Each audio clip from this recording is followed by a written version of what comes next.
It is 3:40 on this beautiful Friday in Atlanta, Georgia. Luckily, I got done with work a little bit early, so I figured I'd record the next episode. And before we get into the nipple ring woman with no bra on at Walmart parking lot that sparked the idea for the episode on partying, which is what we're doing today, I want to address something in the previous episode. Is actually one that I recorded this morning in my normal time that I record, and that is the episode was basically on working out and the frequency of lifting weights or strength training, and whether you do body weight or barbell, dumbbell type of exercises. Now, I basically want to say that I was postulating or trying to say the body weight exercises are superior for longevity. And then I also said that the Mike Menser style, which is basically on doing a frequency of training of 4 to 7 day period, within a 4 to 7 day period, is like the right way to do it. Then we went into the research, and it sure enough was not. So it was like I was trying to say, like, this is how I do it. This is what I think you guys should try. And then we looked at the research, and then it was like, well, actually, some people do okay with, 2 to 3 sets per body part, and some people do get better results with higher frequency, and some people have better results when lifting with dumbbells and barbells and that kind of thing. So it was kind of basically invalidating what I was bringing to the table for that episode, or at least partially. And I just want to say that that is part of this podcast, that it is called Thinking Out Loud for a reason. That I am not going to get everything right, but we will look it up. We will research things, and that's the idea, is that we grow and learn together. And for me, that was, after I recorded it, I felt weird about it. Like, I was just like, yeah, because most things you see on YouTube or wherever, when people are presenting things, they claim to know it. They give you the facts of what they think, and then even if it's in isolation or a fact or two, they build that a narrative around that to complete the narrative, and they just stick with it. Where this is more of just a kind of open diary where I explain the way I do things, and then I look it up to see how true it is or how valid it is based on the most up-to-date research, and we go from there. So this is very much a living, breathing journal of sorts, and I just want to make that clear that I will obviously not get everything right, or maybe partially right or partially wrong. So with that said, back to the no brawl nipple ring woman in the Walmart parking lot that is sparking the episode of today of partying. I want to talk about partying, how it all started. Is there any benefit to this partying? Why do young people do it?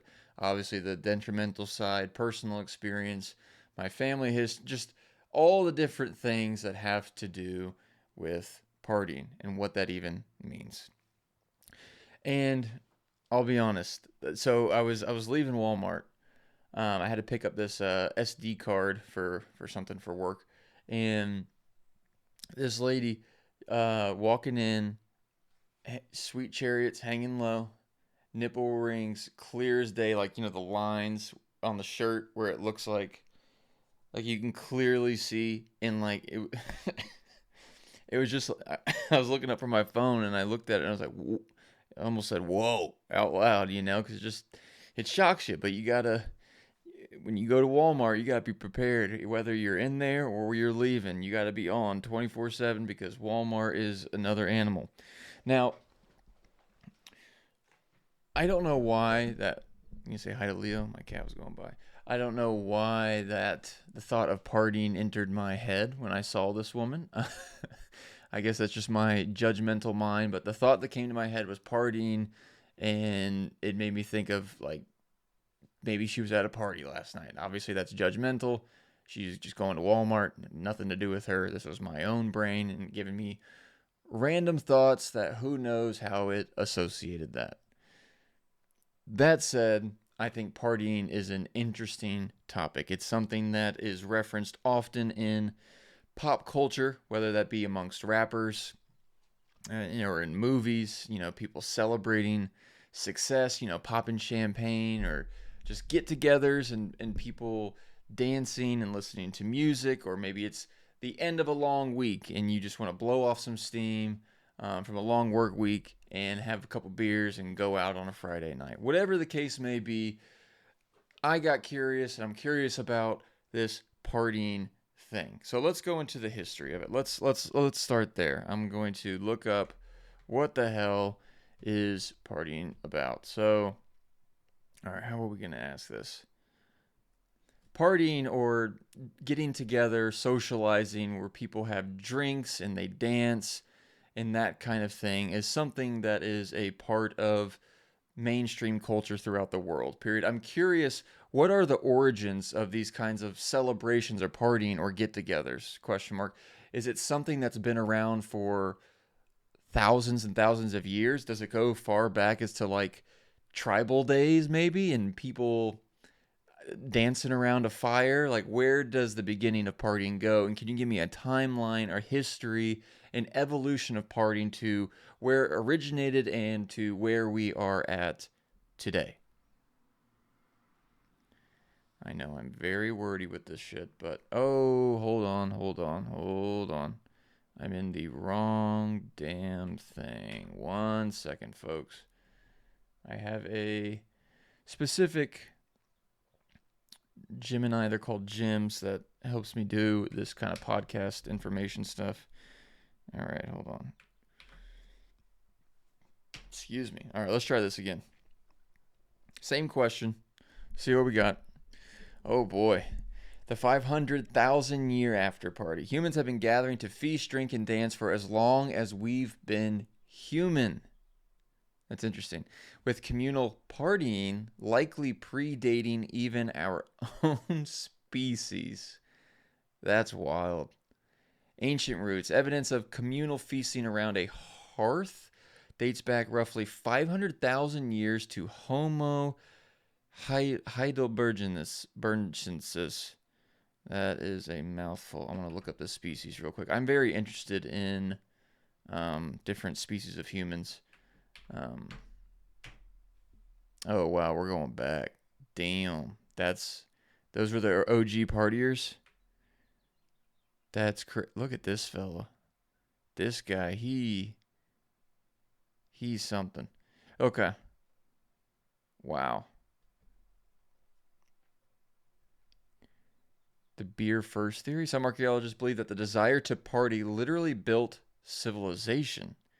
What? The beer over bread hypothesis suggests humans first settled down and started farming cereal grain specifically to make large quantities of beer for communal feasts rather than for food. Damn, they got their priorities right, don't they? Making mass quantities and farming for beer over food. That's crazy. Early partying wasn't just for fun. It was technology for social bonding. What do you mean by that? In 12,000-year-old burial sites in Israel, researchers found remains of massive feasts. Dozens and dozens of tortoises. They were eating turtles, designed to relieve the friction of growing populations by forcing people. That's interesting. Forcing people to bond through shared meals and dance. The Dionysian shift. I'm getting hard words today. The Dionysian shift. While early gatherings were strictly religious or ritualistic, the ancient Greeks were among the first to formalize the symposium, a drinking party often held just for the sake of social, intellectual indulgence, though it usually ended with everyone passed out on the floor. Damn. So, the type of party. The timeline of social gatherings started around 500,000 BC. The motivation, survival, and basic group bonding among early hominids, which are like different types of humans. And 10,000 years ago, Neolithic revelry was a Natufian beer-heavy rituals to mark funerals or seasonal shifts. The Feast of Drunkenness in 3000 BC, ancient Egyptians drank red tinted beer to perceive the gods better. Yeah. Yeah, you're going to be perceiving the gods when you're passed the fuck out. All right. 5,500 BC, the Greek Symposium. Elite drinking sessions focus on wine. Yeah, so that's when it gets a little more sophisticated. The 1800s, urbanization turns party into a mass market paid entertainment industry. The 1970s to the present, return to ecstatic dance and rhythmic trance, mirroring tribal origins. Oh, like people just kind of cutting loose and going crazy. Apparently, we used to do that in tribal times. That's interesting. What's also interesting is in this later half, I actually wrote a note down about this. I was curious if in the more close into recent times that it was, well, for a period rather. Like what I was gonna say is, like, I was wondering, I don't know, from like, like I think of the 1920s, and during that time, like the Roaring Twenties, I think that like big parties were reserved for the rich. Maybe not. Let's ask. Was there a time in history where partying, kind of like the 1800s that you're talking about, was reserved for the rich, or was partying and drinking and social gatherings of that kind um, available to everyone? Yeah, let's ask that. Stopped on a dime to everyone. Let's see. Partying has always been available to everyone, but history is defined by a class war. That's, oh, yeah, I figured, over how and where people were allowed to let loose. Peasant days off. In the Middle Ages, the average peasant actually had more party days than the modern worker, with some estimates suggest 80 to 150 holidays a year for saints' days and festivals where drinking and dancing were mandatory community events. That is incredible. Huh. The sumptuary laws. During the Renaissance, the rich were so annoyed by commoners partying above their state. Rich people suck. That they passed laws specifically banning peasants from wearing certain fabrics like silk or serving too many courses at their wedding to ensure a poor man's party never looked like a rich man's. What losers. These rich people thought that they were so, like, they wanted to make sure that they looked distinct and to feel better than everyone. And because they saw, commoners having a good time, they're like, no, no, no, no, no. You can't wear this clothes. You can't be eating food. You have to do something that makes me feel superior because I have more money. God, that sucks. The true divide was spatial. The elite partied in private salons or estates to control the guest list. Yes, must be an exclusive club that may enter. While the working classes partied in public houses, at bars, or in the streets, which led to centuries of the rich trying to civilize or shut down public drinking because they viewed it as a threat to public order. Well, there probably is some truth to that, where people are going nuts in the streets and causing, fights and riots and who knows what else. The beer of the masses tax. For most of history, beer was considered liquid bread for the poor, while wine was the spirit of the elite. Interesting.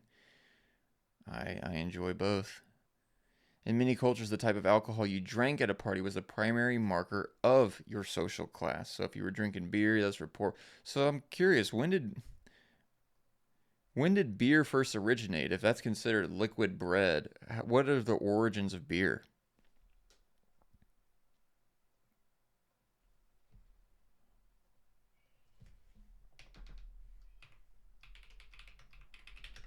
Beer didn't just origin. Oh, it just changed the words. It does that sometimes.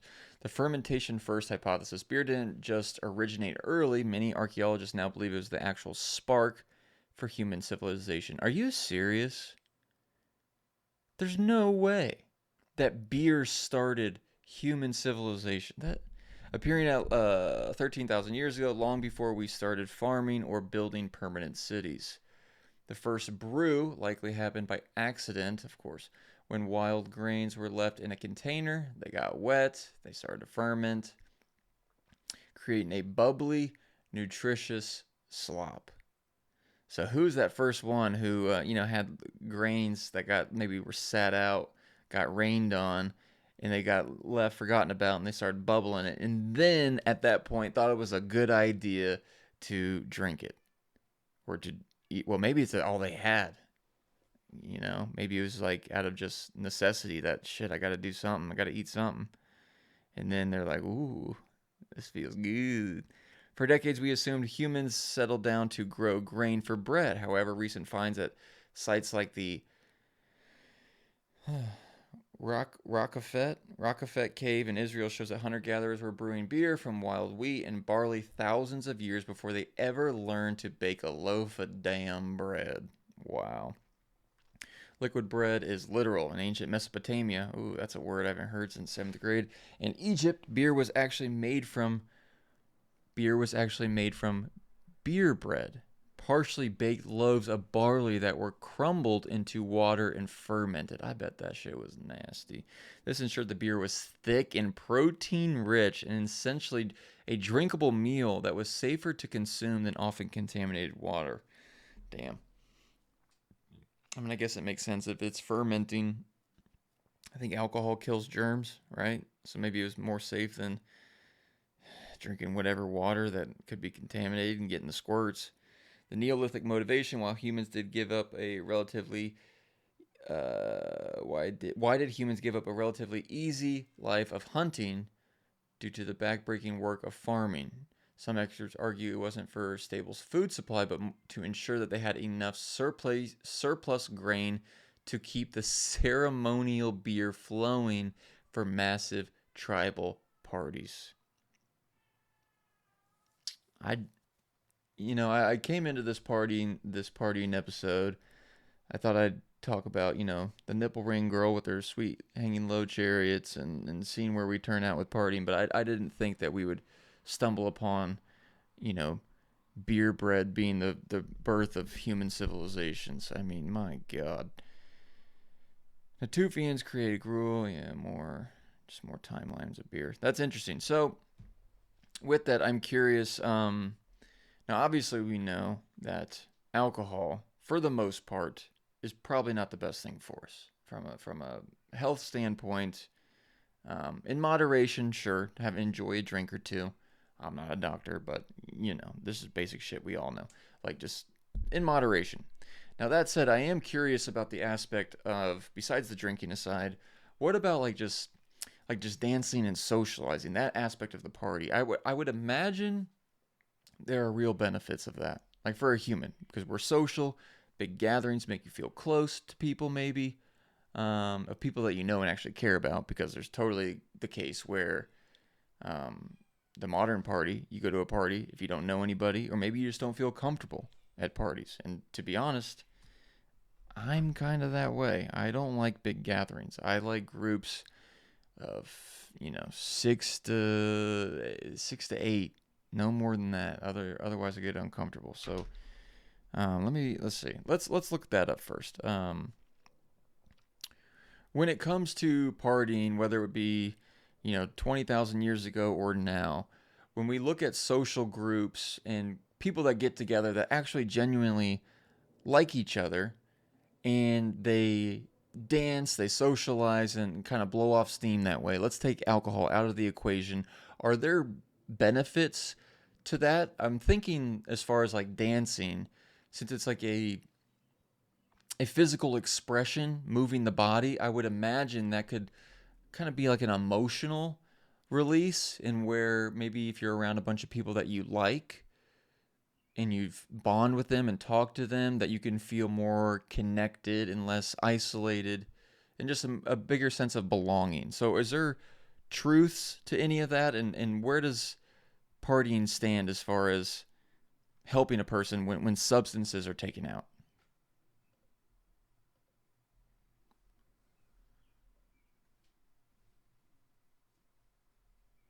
Partying without substance isn't just light fun. It's actually a biological hack that triggers a chemical cocktail more powerful and sustainable than a few beers. Collective effervescence. Man, we are getting the gauntlet of fucking words today, man. All right, synchrony. Jesus, this. Maybe I'm just an idiot. Very likely. In the one group brain, when people dance or move in time, like when they move, like to the same beat and together, their brains begin to blur the line between self and other. Whoa, it's like a dissolving of the ego, sense of self. Interesting. This creates a state called collective effervescence, a term coined by sociologist Emil Durkheim to describe the euphoric sense of oneness and belonging that makes individuals feel like part of a larger, powerful entity. I Yeah, I could see that. That the research shows that social dancing significantly raises your pain threshold. Huh. The combination of physical exertion and synchronized movement triggers a massive release of endorphins, the body's natural morphine, which bonds the group together through a shared high that served as evolutionary survival mechanism for early tribes. So this kind of like bonding, like this dancing, this partying kind of thing, at least back in the day, it was possibly something to kind of bond. You know how like teams at works, like corporations where they have teams of people and they do team bonding events, or like they trust fall and fall down or whatever. I guess that was one of the early team bonding. That's pretty cool.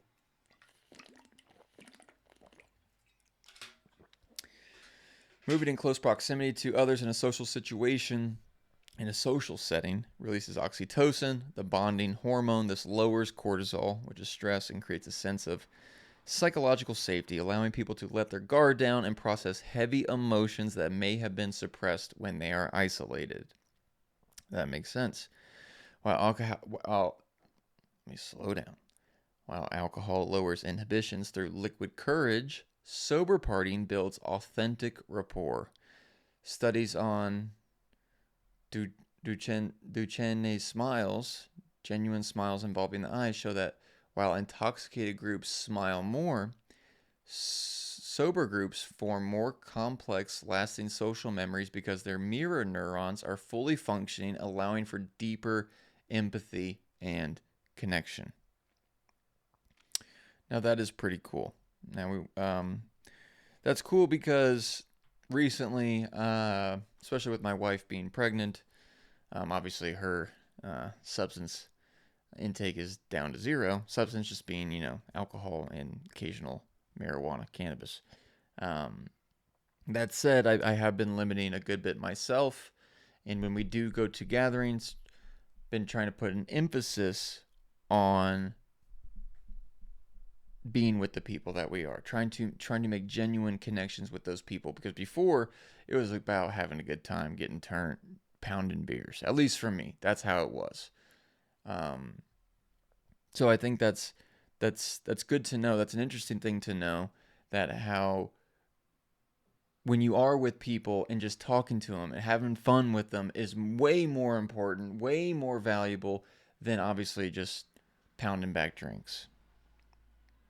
um, that said, the pounding back drinks, all of that started for me in college. We did party a good bit. And that's a kind of another thing I wanted to get into and ask is, why is it that college kids, for instance, are so drawn to the party scene? And it's so, I don't know, invigorating. It feels so fun for them. Shoot, when I was that age, you feel cool and it feels like you want to be accepted. Maybe that has something to do with it, but I was just curious as why people here.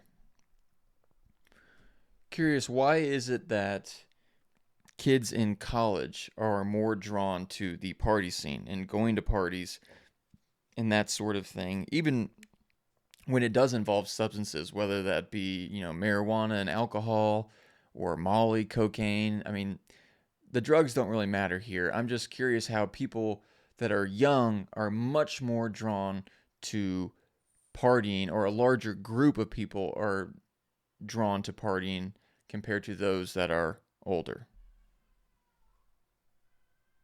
Or is there a correlation to that? Is that true? I would think that you would think that people that are younger tend to party more, right? Young adults aren't just more social by choice, they are neurologically and evolutionary hardwired to seek out the high intensity, high risk environments that define partying. The brain's brake system, the prefrontal cortex, the part of the brain responsible for impulse control and weighing long term consequences, is not fully developed until the mid 20s, or for me, probably my early 30s. I'm just now finally realizing that drinking too much for me, too close to bed, horrible night's sleep, and I don't feel nearly as good the next day. And so it's just like, if I'm not, like, if we're going to go hard, I'm trying to limit that to begin with. But if we are going to go hard, it has to be during the day. It has to be. That way you can sober up, get a good meal in, drink some electrolytes, and so it's time to go to bed, you can actually sleep well. So my point is like the consequences aspect, like weighing those consequences. Like I ain't gonna do it. People asking after basketball, you want to go get a beer, and it's like 9:30 p.m. and it's on a Monday. Hell no, no, I ain't going. Are you kidding me? Anyway, it's not fully developed until the mid 20s. This creates a maturation gap where the emotional and reward seeking centers of the brain are running at full speed without a fully functional braking system. From an evolutionary standpoint, young adulthood is where humans must leave the safety of the family unit to find mates, build new social alliances. Yeah. High intensity social gatherings act as a social testing ground where young people can establish status and build a network outside their kin, outside their family, which was historically essential for survival. That's interesting. So it's something kind of hardwired within us to want to go out and put yourself out there in these social situations. Obviously, not everyone, but there is hardwiring for it, and it's to kind of see where you fit in, and try to find friends and find people outside of your nest, because you are trying to, in a nutshell, create your own future nest as you grow into adulthood. For college-aged individuals, the hit of dopamine from a peer's approval is significantly more intense than an older adult. It's so funny because old people all the time, they're like, I don't give a shit. Well, a lot of them do. Like, I don't care what that person thinks. The hell with them. My grandpa says that. He always says, the hell with them. Research shows that the presence of peers actually sensitizes the brain's reward system, making the same activity like dancing or drinking feel exponentially more rewarding in a group than it does alone. Hell, that's true with a lot of stuff. It's like, you've seen a YouTube video or a show that you really like, but then someone's willing to watch it with you. It's like one of those shows or something that you really enjoy by yourself, and you've always just watched it by yourself. And if someone was actually interested to watch it with you, you'd be all about it, and you'd want to see that same episode you've already seen, because like someone's watching it with you, So like that socialization and having someone to do it with you increases the reward given to your brain, because you're not alone. As people age, their social goals change. Older adults, I don't know why I think that's funny. It's just, I'm starting to see it a little bit with I'm only 33, but at the same time, I'm already seeing that with myself, where it's just like the same people that you thought were so cool when you were like 22 and in college or whatever, and you wanted to fit in. I'm like, I don't give a shit. I don't want to go to a party. I would much rather drink my beer at home, hang out with my wife, do something low key. I don't care. I'm not chasing approval from anyone. But everybody's different. Anyway, older adults shift towards emotional regulation, preferring smaller, deeper circles. Yeah, well, maybe I am getting old. Of established friends, because they offer more reliable emotional profit. Like people you can rely on, Younger adults are in a knowledge-seeking phase where the goal is to meet as many new people as possible to maximize future opportunities, making large, chaotic parties more useful to their brains. You can meet more people, expand your social circle, see people you do like, maybe, expose yourself to potential mates or people, not Now I'm making it so biological, but like, to people to hook up with or to have a girlfriend or boyfriend or whatever with. When you meet more people, there's more opportunities. So that is very interesting. Um, yeah. Hmm. All right. Well, let's see. Is there anything? Okay, yes. There is one more aspect that I think I would like to cover, and that is when we're talking about all the good things of partying, but when can it go too far? When can it be too much? And it goes from partying for social gatherings, having fun on a Friday night, maybe even drinking a few beers, doing your thing, and then doing it Saturday. And that's cool. Well, what if we still have a couple drinks and some weed on Sunday? And we do it again on Monday.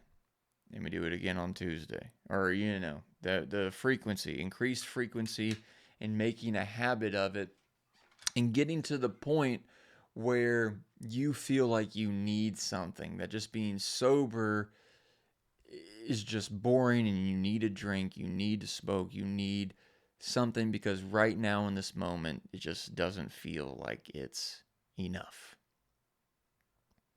And that's a slippery slope. And that's the kind of the what do they call that? The hedonistic treadmill, where you can get on this treadmill of just wanting pleasure after pleasure, and it doesn't stay satisfying. And if anything, the more you do it, the less satisfying it becomes. So then you have to up your game to feel that same level of pleasure, the same level of dopamine. And that's why drug addicts, they graduate to new drugs or they do more of the same drug. And it's because they're chasing a high that is never as satisfying as it was from the time before. And that's how it can be a disease. It's a sickness. So while this is a negative aspect, I think it is important to cover while we are in the party section. So that said, what do we ask here? All right, I would like to ask about partying and the ramifications of it long term, in the sense of instead of just going out for a social night where it becomes a habit to socialize, maybe even just to have an excuse to abuse substances or to party a couple nights in a row, and then you feel like you need to have substances every night, otherwise life just feels kind of dull and you almost kind of crave a hit of something. And how people can do this and they feel like they need more, and how some people are able to kind of just stop, go for a night of partying, and that be okay, while others graduate to more drugs or to more drinking and have a more addictive personality. So, can you kind of share some information on all of this?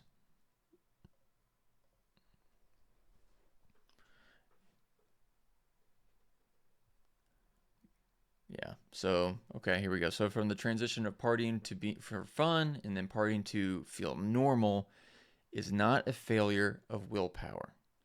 It's a biological shift where the brain's software is overwritten by a molecular switch of sorts. Whoa, what is this word? The delta FOSB switch.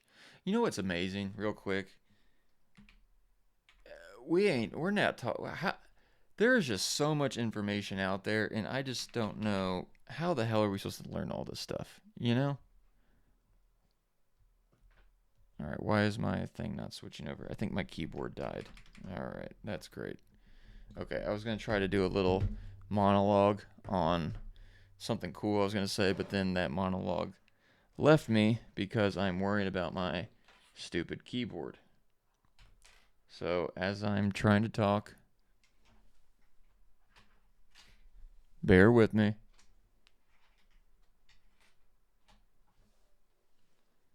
New keyboard, I think, is activated.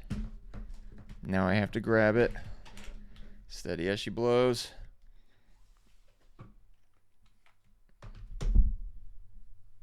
All right, well, we made it 34 minutes. Well, we did good. Okay. Why is this not closing out? Here we go. We got the full screen somehow. Now, can I switch over? Aha! See? All right, what were we talking about? We were talking about Some. Oh yeah, the partying becoming detrimental, and it going from something you just do with your boys every once in a while to becoming a habit, and getting sucked down a rabbit hole of chasing highs and getting drunk, and it not being very fulfilling at all. Unfortunately, this is something that a lot of people can fall prey to. Even myself, when I was in college at the University of Georgia, go Dogs. Um, I wasn't so much a drinker as a perpetual weed smoker. I mean, it got to the point. Obviously, weed is not like physically addictive. You can't have like super bad withdrawals, like as far as like alcohol and other things. But it got to the point where I felt like I needed weed that night, and it was almost like an anxiety, or I just felt like I couldn't sleep without it. Because if you're high on marijuana and you go to bed, it feels nice. A lot of folks, it feels pretty damn good. And if you don't have it, if you get used to it, then you're like, and then you feel like you have to have it, and you set up a trap for yourself. Anyway, let's go back to the delta fob switch when we were talking about partying multiple nights in a row with different substances. There's a protein called delta FOSB begins to accumulate in the brain's reward center. What? Think of this as like molecular memory. Unlike other proteins that wash away quickly, this delta FSOB is incredibly stable and can stay active for weeks. It physically rewires your neurons to be more sensitive to the drug and less sensitive to natural joys like food or conversation. Wow. So basically, if you were drinking a lot, if you were doing a lot of drugs, whatever the case may be, partying, you become more sensitive physically in your brain, so it feels better to do those things than just something tame, something easy, light, like a stroll in the park or just talking with someone or food. It's not as intense. It's not as exciting. The hedonic adaptation. Yep. The dull life. The reason life feels flat after a heavy bender is that the brain tries to protect itself from overstimulation by shutting down dopamine receptors. Yeah. Because you have a finite amount of dopamine. The chemical feel good in the brain is a finite supply, and when you're getting hammered and doing drugs, well, it feels good now. It feels really good. But that's why it feels good, is because you're using up a lot of your supply. So then when you come down, you feel like shit. So if a party's at a 10 on the volume knob, your brain turns its internal speakers down to a 2 to compensate. When the party stops, your speakers are still stuck at that 2, making normal life feel silent and gray. Yep. There's a specific clinical tipping point where a behavior shifts from positive reinforcement, doing it because it feels good, to negative reinforcement, doing it just to stop the pain or boredom of sobriety. For those with an addictive personality, this shift happens much faster because their brains may already have fewer dopamine receptors to start with, making the hit from the substance feel the only time they feel normal. Damn.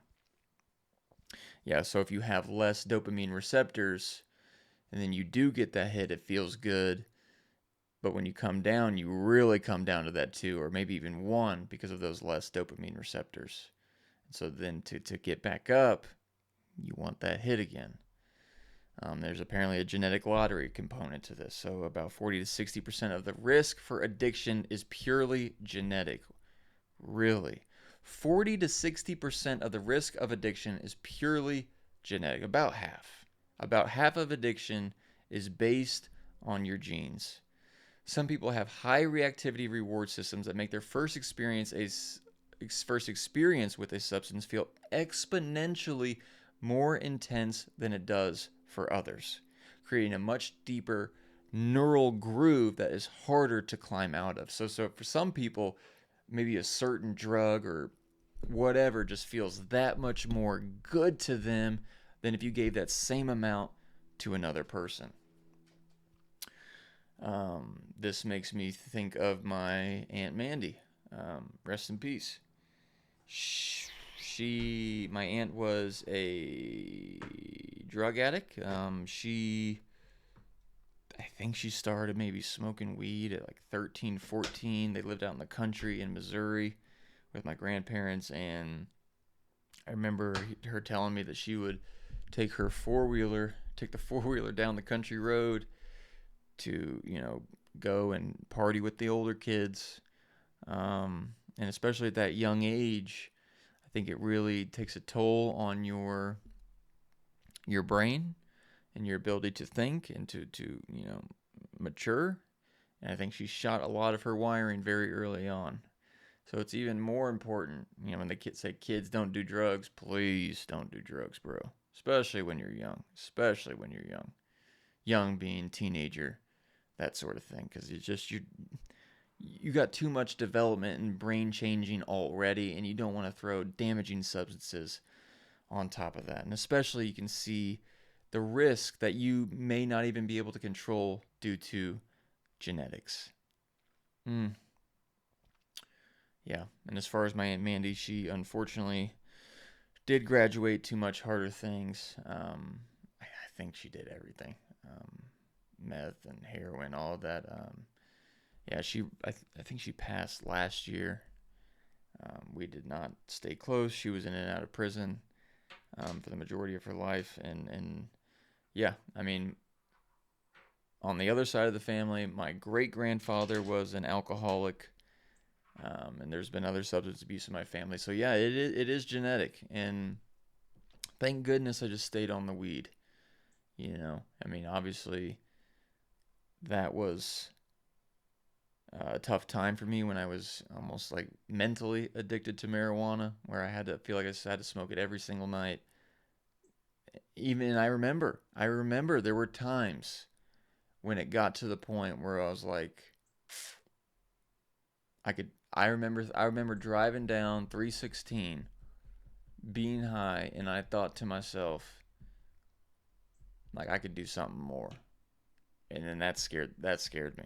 I was like, I mean, it made me think of Aunt Mandy, to be quite honest. I was like, I don't, I mean, I hate, this sounds mean, but I don't want to grow like that. I don't want to be like her. Um, so I think I chilled out after that for a bit, but it's moderation, man. To kind of summarize this whole thing, it's moderation. Whatever it is you like to do, well, with a grain of salt, drinking and weed or whatever, keep it minimal. Keep it to have a good time. Do it with your friends, and if you can, do it without substances. We've seen the benefits, and we've seen that people have been doing dancing and socializing, having fun for years. Maybe have a beer, have a bread drink, have a bread beer. But it's just about moderation, keeping things, um, moderate, not doing it too frequently. Those habits don't build up in your head, and then regular life gets boring, and you just have to know yourself, and that's something that a lot of us learn the hard way in our early 20s. And what's weird too is that some people never grow out of it. Some people never, like, you see old guys at bars or whatever, and they're like 60, 65, or 50, I don't know, older dudes by themselves, single, still partying. What are we doing? What are we doing tonight? It's just like, it's interesting how some people just don't mature past it. Like I said, partying's not bad. It's just constantly just, you know what I'm saying? The kind of people that go out looking for something rather than a planned gathering to go and have fun. Anyway. All right, I think that is it. 44 minutes, that's good enough. Thank you all for watching. It's about time to have one of those bread beers. See ya.